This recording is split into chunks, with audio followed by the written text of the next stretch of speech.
sao hệ màu mùi mùi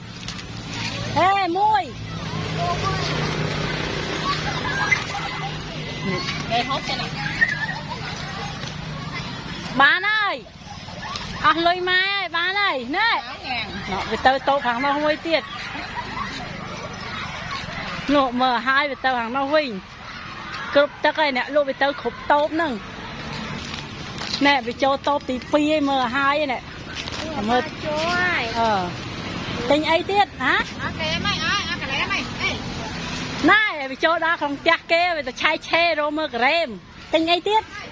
hai cái nè lộ ra thằng hai đó nè một bầy nè con ôn năng lại mơ này hợp thì châu tốp thật ấy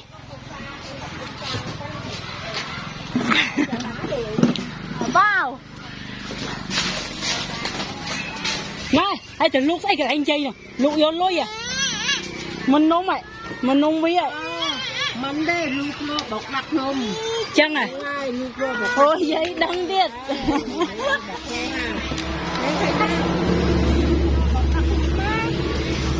cháu giấy này học phải cho mà nó phải tinh tô thằng nu đâu mà vô thon giấy vậy này đó tinh ngủ hay mò vô bọc nước mai thì nó bảo cho ai này bị đó mà đã cho nụ bầy nè bom ôn nọ cho điên hay mình nung vi ạ này mơ nè mơ này anh ấy cái hao ấy